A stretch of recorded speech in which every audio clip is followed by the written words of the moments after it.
Assalamualaikum warahmatullahi wabarakatuh. Jumpa lagi dengan saya.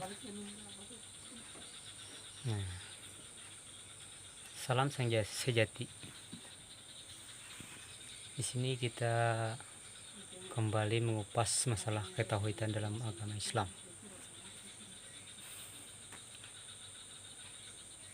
Awaludin Marifatullah. Ini mungkin banyak yang bertanya, apakah ini hadis atau ini adalah fatwa. Tapi terserah apa itu, yang pasti itulah dalilnya. Nah, kita buka ayat Al-Jajariyat.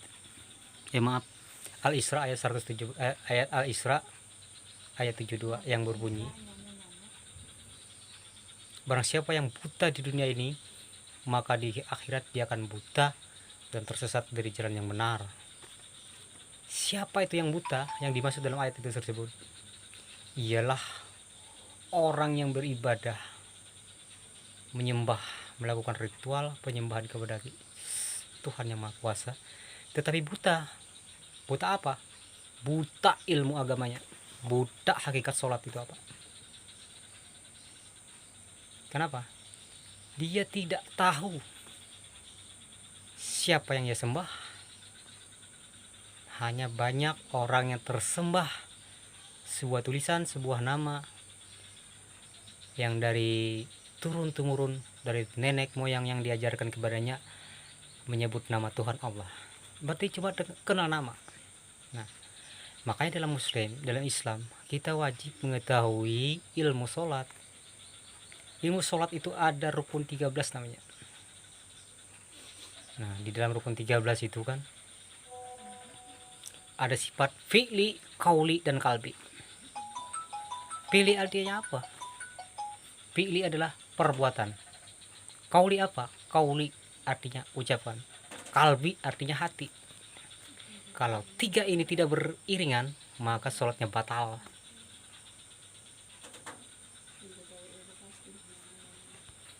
Nah, yang mana yang artinya fi'li, yang mana yang artinya qauli, yang mana artinya kalbi? Yang fi'li artinya yang kita ucap, yang kita gerakan, itu bisa dilihat. Angkat takbir, segala macam itu bisa dilihat. Apa yang qauli? Ucapan, bacaan, itu adalah qauli. Kalbi, kalau kalbi artinya di dalam hati. Nah, ini hati. Kenapa hati yang penting? Karena hati yang bisa melihat Tuhannya. Hati yang bersih yang bisa tahu Tuhannya.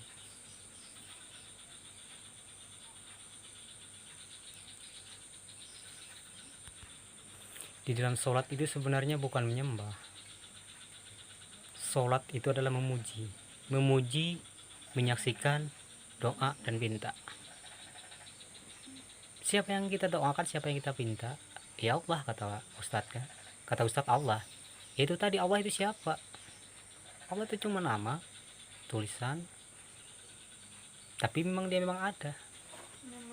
Salah satu daripada untuk mengenal dia, Sang Khalik, dengan belajar mengenal sifat-sifatnya.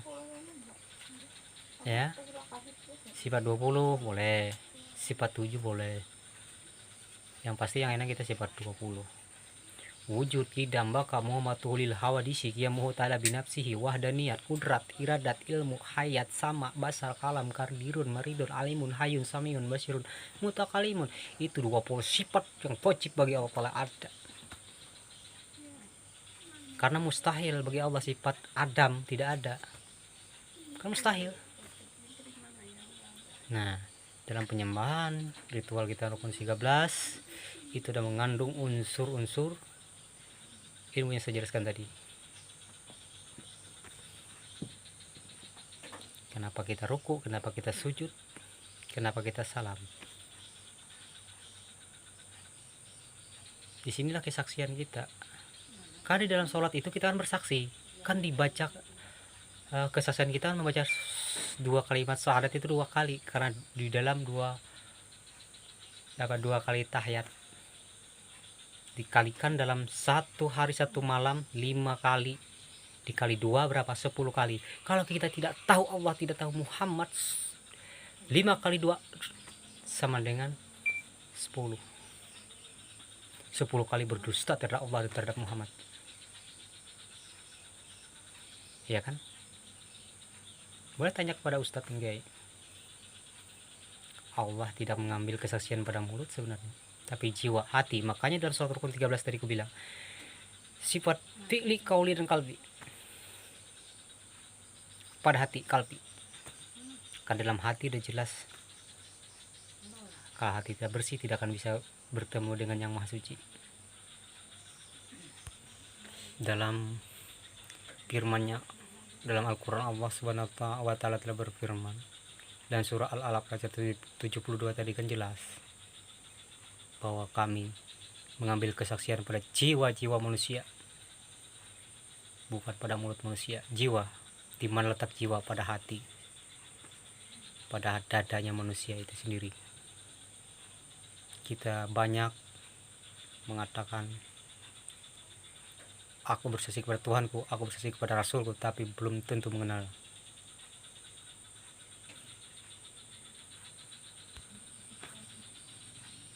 Iya kan?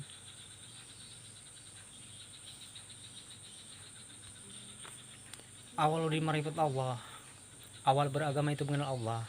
Kenapa kita wajib mengenal Allah? Karena kita beribadah kepada Allah, hidup di bumi Allah. Kalau kita tidak tahu yang punya, ya kan, bumi ini, diri ini, yaitu Allah, tapi kita cuma hanya kenal namanya saja, mustahil kita yang bertemu jumpa dengan yang punya nama. Di dunia kita buta, di akhirat pun kita buta. Buta dalam pengertian apa? Buta ilmu, ilmunya buta.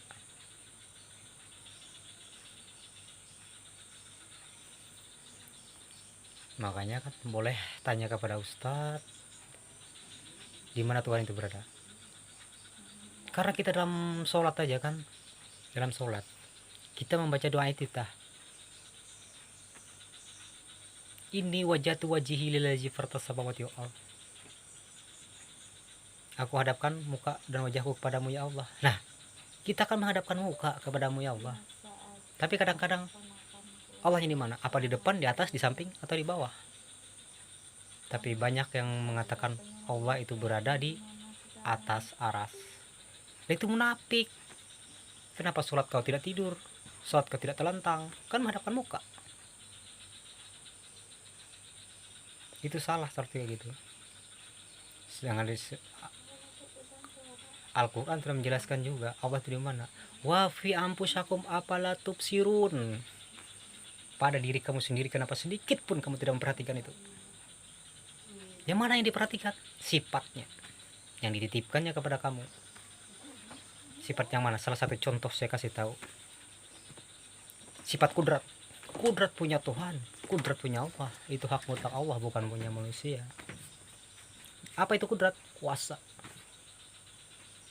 Kuasa yang ada pada kamu itu punya Dia, punya Sang Maha Kuasa. Kudrat artinya kuasa, iradat adanya tahu. Allah Maha Kuasa, Allah Maha Tahu. Ya kan? Kalau tidak mengetahui ini, sholatmu batal. Batal sholat, sia-sia. Hanya kita mendapatkan kesetosiaan, harap pahala, minta ini, minta itu. Tapi kita lupa siapa yang mengasih pahala. Secara logis kita berpikir Allah yang punya mengasih kita pahala, lalu kita kasih Dia dengan pahala masuk surganya. Tidak. Surga Allah mahal. Mahal. Kalau tidak kenal sama Dia dengan sifatnya, mustahil bisa mendapatkan surganya.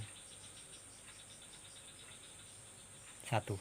Yang kedua, kuncinya kita mengenal diri. Barang siapa yang mengenal dirinya mengenalkan Tuhannya. Kenapa disebut dengan harus kita mengenal diri? Karena kita harus mengetahui asal proses kejadian diri dari apa. Kejadian asal diri kita dari apa? Dari bapak, dari ibu, ya kan? Dari air. Nah, kalau kita tidak tahu yang ada pada diri kita ini ada hak bapak, hak ibu, juga sia-sia dalam sholatmu, hakikat sholatmu juga tidak akan sempurna. Rukun 13 saya pecahkan sedikit, ya kan? 13 ada 4 punya bapak, 4 punya ibu,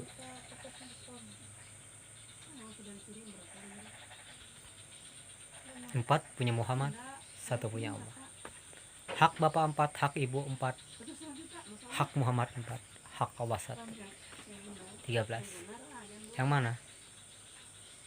Harus mengetahui proses kejadian kita dari mana. Dari bapak kita ada 4, dari ibu kita ada 4, dari Muhammad, dari Allah 1. 4 berapa? 8 tambah 4 12 tambah 1 dari Allah 13. Rukun 13, ya kan? Kalau tidak mengetahui ini, sholatmu pun hakikatnya tidak akan sempurna.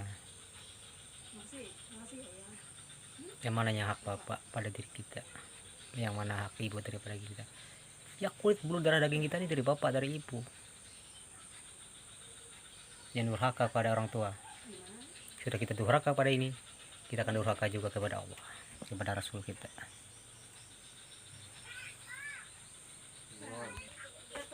Jelaskan?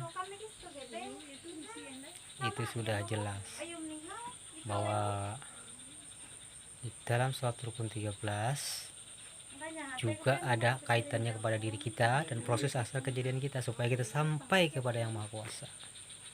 Mi'ratul mi'raj artinya bertemu, sholat itu bertemu, mengenal, mengetahui sifat-sifatnya yang ada pada hakikat sholat itu.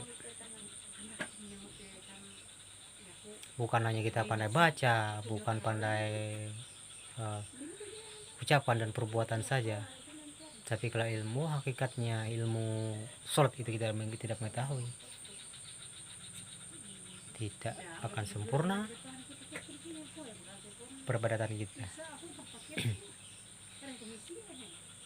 Kita mengatakan asyhadu la ilaha illallah, ya kan, dalam tahiyat kan, aku bersaksi tiada Tuhan selain Allah. Tanyakan pada diri kita sendiri, siapa Allah? Asyhadu anna Muhammad Rasulullah, bersaksi bahwa Muhammad itu Rasulullah. Tanyakan Muhammad itu siapa.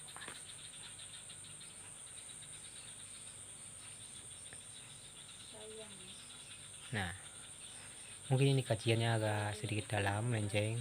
Kalau orang-orang yang belum ada sepaham dengan apa yang saya utarakan ini, mungkin dianggap menyimpang atau apa. Padahal tidak menyimpang. Tanyakan, siapa yang menyalahkan sifat 20? Siapa yang berani? Sifat 20 itu wajib bagi Allah, bukan punya hak manusia itu.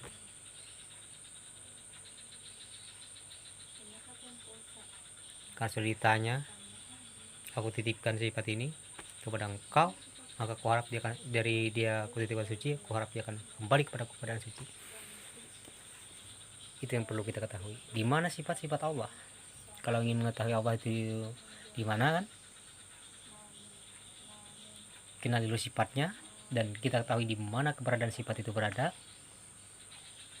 Sudah jelas tadi bilang ayatnya, wa apa sokum apalah tubsirun, pada diri kamu sendiri. Kenapa kamu tidak perhatikan? Perhatikan itu. Kalau kamu sudah memperhatikan itu, sama halnya kau sudah mengenalkan Tuhanmu. Mungkin demikian saja ya video tambahan dari saya sebagai renungan bagi kita. Kenapa? Apalagi seorang laki-laki sebagai kepala rumah tangga, sebagai imam, pemimpin anak istrinya, kalau dirinya sendiri tidak tahu Allah, tidak tahu Muhammad, tidak kenal dengan Tuhannya sendiri, bagaimana nasib anak dan istrinya? Dia kan imam sholat, imam dalam keluarga. Nah, terima kasih dulu. Cuma itu saja ulasan sedikit dari saya. Ya, kalau bermanfaat ambil, kalau tidak buang. Tidak ada paksaan, ya, tidak paksaan masalah ilmu ini, karena ini tingkatan ilmu hakikat, bukan ilmu syariat, gerakan apa, enggak, hakikat namanya, hakikat lalu ke marifat. Jangan bertanya sama saya ya teman-teman, bertanya sama ustadz, guru-guru yang lebih ahli. Kalau saya cuma penyampai saja, sama-sama belajar. Saya masih muda, masih anak-anak yang masih orang yang buta tuli, yang perlu masih banyak belajar. Seperti sabda Rasulullah kan, bahwa tuntutlah ilmu dari buayan ilmu sampai ke liang lahat. Artinya kita harus wajib menuntut ilmu ini. Ilmu apa saja, dari ilmu syariat, hakikat, torekah, dan marifatullah. Marifat juga ada 3 tingkatan. Marifatun nafsi kan, marifatun nisa, dan marifatullah. Marifatun nafsu artinya mengenal diri, marifatun nisa artinya pengenalan kita di dalam hubungan rumah tangga. Marifatun nisa namanya, ada nikah batin, ada segala macam di situ kan, ya kan. Marifatullah kita dengan hubungan kita dengan Tuhan, mengenal dengan Tuhan. Ada tingkat-tingkatan dalam peribadatan, dalam keseharian, dan segalanya. Jadi itu tadi, ingat, sebagai orang laki-laki pemimpin dalam rumah tangga wajib mengetahui siapa itu Tuhan, siapa itu Allah, supaya kita bisa memimpin anak istri kita, memberitahukan kepada anak istri kita agar kita sampai kepada ridhonya. Amin ya rabbal alamin.